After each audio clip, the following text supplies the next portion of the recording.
Hello and thanks for joining us. Today on Arts 24, we welcome an actress who broke through globally in 2009 with The Girl with the Dragon Tattoo and has since starred in Ridley Scott's Prometheus, Guy Ritchie's Sherlock Holmes, A Game of Shadows and the Icelandic folk horror Lamb.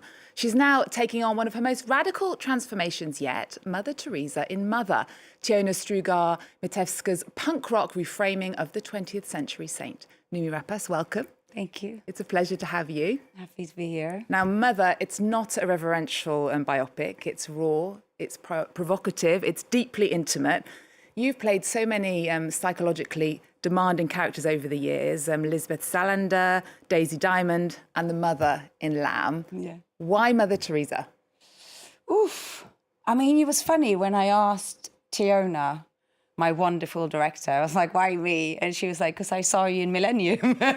So I think it was very much Lisbeth Salander that kind of brought her to come to me, because she also, they have something in common. They're both quite rebellious.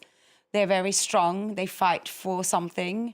They fight for women. And I think the Mother Teresa I discovered when I was digging and deep diving into her was a human with a lot of internal struggles and she carried a lot of pain.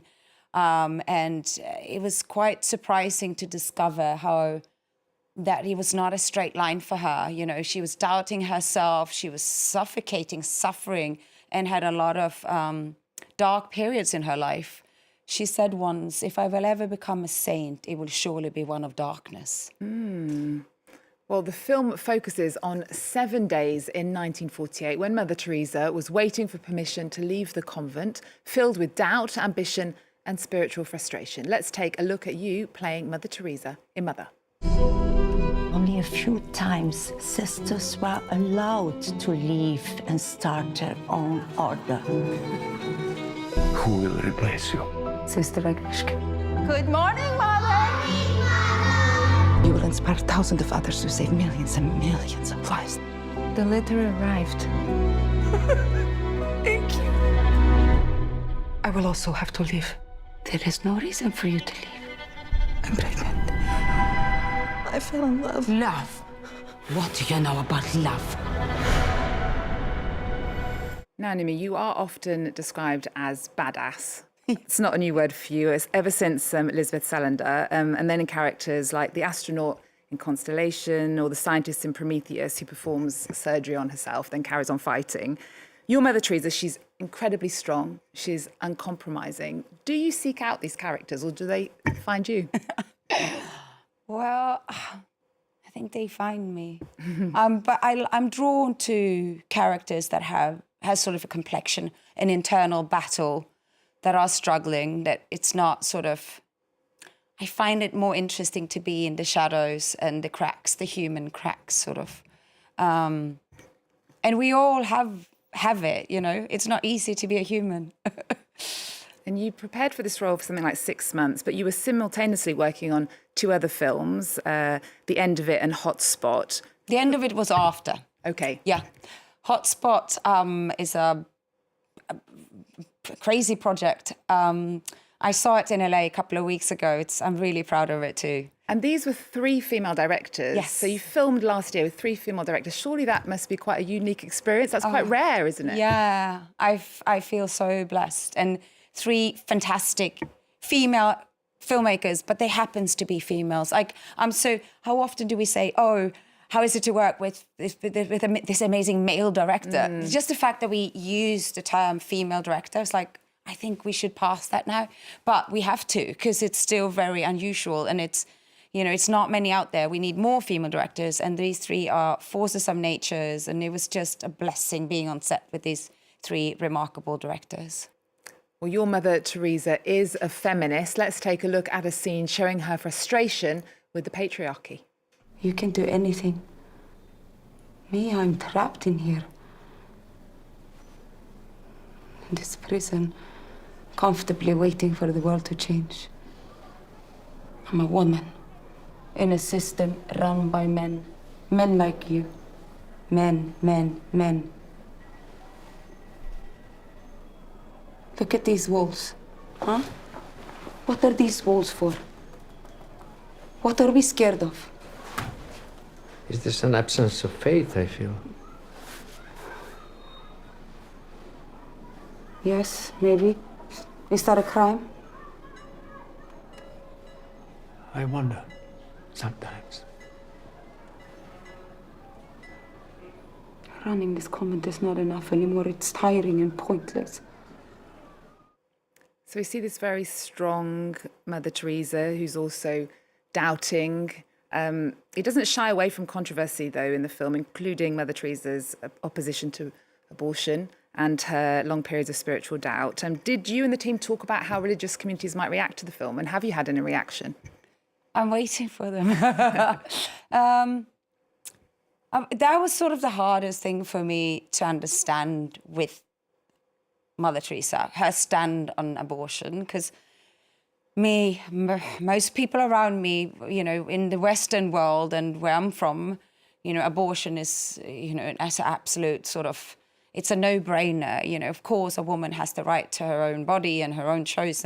But looking at America, for example, now I was shooting a movie in New Orleans a couple of years ago, and they just changed the laws, and half of the female crew was crying one day, and they were like, we just lost the rights to our bodies. And I was like, what are you talking about? And then, so sort of deep diving into the aspect of that and try to understand the stand of that, that was like the hardest thing, but I could also see it from her perspective, you know, in the deeper I went into her, that every child is a gift from God.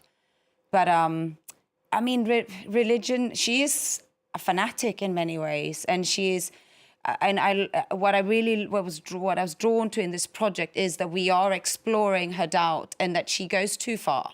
She's too hard on Agnieszka, that she deeply loves, but she treats her really she's brutal. And then she realizes... That's the character who is a nun who falls pregnant. Exactly. And that also Mother has a love for that is maybe crossing the line a little bit. We don't really know what kind of love it is. Is it sister love, or is it some sort of romantic love? We're kind of exploring the different colors of love in that relationship. But I love that there's a moment when Teresa comes and says, I'm sorry. You know, I'm sorry for my brutality and for how I treated you.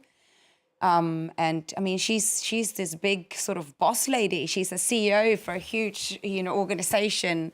And she had to have that sort of black and white belief system, I think, to reach where she was heading and what she wanted to achieve. But also within that, there's a room for self-doubt and to ask for forgiveness.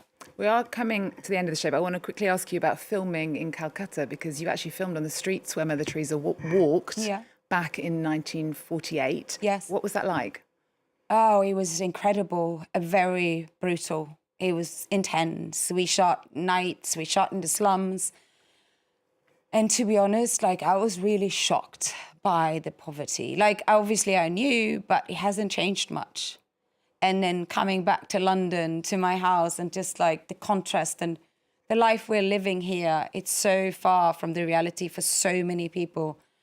And the work of Mother Teresa, there's a lot of people criticizing her on this side of the world, but there they have the deepest love and respect for her. And that was really beautiful to hear and to experience. And we were filming in the school that she started, and to see all these little girls, they came up and greeted me like, mother, mother. And I was just like, it was quite, it was a really special shoot. It took me to a lot of places in myself. The last week on set was really, I feel like there's a scene where I cut my hair off, and it felt like I was letting go of the last piece of myself in a strange way. But it was very emotional, and not cutting the hair, but the journey of letting Teresa live in me. But I'm very grateful for this experience, and I'm very excited for the movie to come out in France. Just before we go, I want to ask you one thing, because we are here in France. Your surname, Rapace. Yes. In French, it means bird of prey. Yes. Which obviously you know. You chose that name when you got married. Mm-hmm. Many years ago, when I'm divorced. Many years ago. What do you think of that name now? Why did you choose it?